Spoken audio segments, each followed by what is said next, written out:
ನಮ್ಮ ಸರ್ಕಾರ ಕೃಷಿ ಕ್ಷೇತ್ರಕ್ಕೆ ಯಾವಾಗಲೂ ಕೂಡ ಸಹಕಾರಿಯಾಗಿದೆ ಅಂತಕ್ಕಂಥ ಮಾತುಗಳನ್ನು ಹೇಳಲಿಕ್ಕೆ ಬಯಸ್ತಾ ಇದ್ದೇನೆ. ಕೃಷಿ ಲಾಭದಾಯಕ ಆಗಬೇಕು, ಕೃಷಿನಲ್ಲಿ ತೊಡಗಿಕೊಂಡಿರ್ತಕ್ಕಂಥ ರೈತರ ಸಬಲೀಕರಣ ಆಗಬೇಕು, ಜೊತೆಗೆ ಬರೀ ಇಳುವರಿ ಜಾಸ್ತಿ ಆದರೆ ಸಾಲದು. ರೈತರ ಸಬಲೀಕರಣ ಆಗಬೇಕಾದ್ರೆ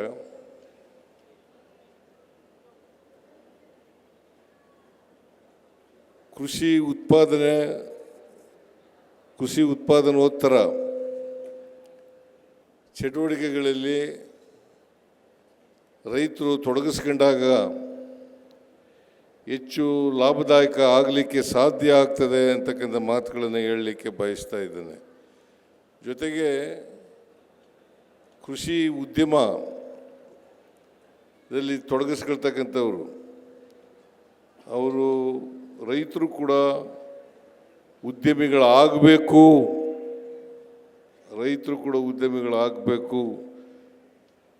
ರೈತರು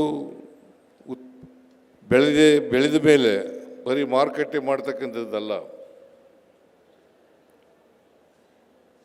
ಅದರ ಸಂಗ್ರಹಣೆ, ಸಂಸ್ಕರಣೆ ಮತ್ತು ವ್ಯಾಲ್ಯೂ ಆ್ಯಡೆಡ್ಡು ಇವನ್ನೆಲ್ಲ ಮಾಡಿ ಮಾರುಕಟ್ಟೆ ಮತ್ತು ಪ್ಯಾಕೇಜಿಂಗ್ ಮತ್ತು ಉಪ ಉತ್ಪನ್ನಗಳನ್ನು ತಯಾರು ಮಾಡ್ತಕ್ಕಂಥ ಕೆಲಸದಲ್ಲಿ ರೈತರು ತೊಡಗಿಸ್ಕೊಂಡಾಗ ಮಾತ್ರ ಸಾಧ್ಯ ಆಗ್ತದೆ ಅಂತಕ್ಕಂಥ ಮಾತುಗಳನ್ನು ಹೇಳಲಿಕ್ಕೆ ಬಯಸ್ತಾ ಇದ್ದೇನೆ.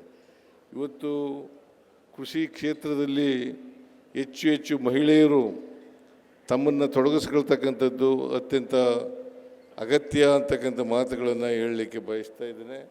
ಅನೇಕ ಜನ ಮಹಿಳೆಯರು ಇವತ್ತು ಪ್ರಶಸ್ತಿಗಳನ್ನು ಪಡ್ಕೊಂಡ್ರು.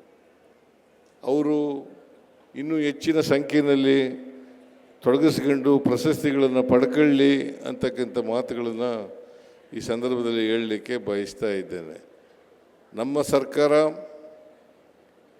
ರೈತರಿಗೆ ಅವರಿಗೆ ಉತ್ತಮವಾದಂಥ ಬಿತ್ತನೆ ಬೀಜಗಳನ್ನು ಕೊಡ್ತಕ್ಕಂಥದ್ದು, ಗೊಬ್ಬರಗಳನ್ನು ಕೊಡ್ತಕ್ಕಂಥದ್ದು, ಔಷಧಿಗಳನ್ನು ಕೊಡ್ತಕ್ಕಂಥದ್ದು ಮತ್ತು ಉಪಕರಣಗಳು ಎಷ್ಟು 90% ಅಲ್ಲ, ಈಗ 1,500 ಕೋಟಿ ಸಬ್ಸಿಡಿಯನ್ನು ಕೊಟ್ಟಿದ್ದೇವೆ ಅಂತಕ್ಕಂಥ ಮಾತುಗಳನ್ನು ಹೇಳಲಿಕ್ಕೆ ಬಯಸ್ತಾ ಇದ್ದೇನೆ.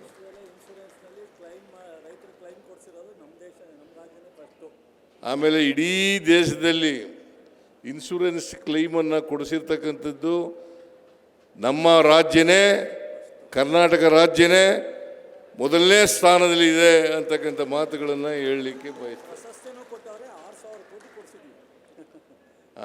6,000 ಕೋಟಿ ರೂಪಾಯಿಗಳನ್ನು ಕೊಡಿಸಿದ್ದೇವೆ ಅಂತಕ್ಕಂಥ ಮಾತುಗಳನ್ನು ಹೇಳಲಿಕ್ಕೆ ಬಯಸ್ತಾ ಇದ್ದೇನೆ. 6,000 ಕೋಟಿ. ನಾನು ಈಗ ಅಲ್ಲಿ ನೋಡಿದೆ ಎಕ್ಸಿಬಿಷನ್ನಲ್ಲಿ, ಭಾಳಷ್ಟು ಕೃಷಿನಲ್ಲಿ ಭಾಳ ಜನ ಏನು ಮಾಡ್ತಾರೆ, ಭತ್ತ ಬೆಳೆಯೋದು, ಕಬ್ಬು ಬೆಳೆಯೋದು, ರಾಗಿ ಬೆಳೆಯೋದು, ಜೋಳ ಬೆಳೆಯೋದು ಅಷ್ಟಕ್ಕೆ ಸೀಮಿತ ಆಗಬಾರ್ದು. ಆಮೇಲೆ ಅದಕ್ಕಿಂತ ತದನಂತರ ತಮ್ಮನ್ನು ತೊಡಗಿಸ್ಕೊಳ್ತಕ್ಕಂಥದ್ದು ಇದೆಯಲ್ಲ, ಅದು ಭಾಳ ಮುಖ್ಯ.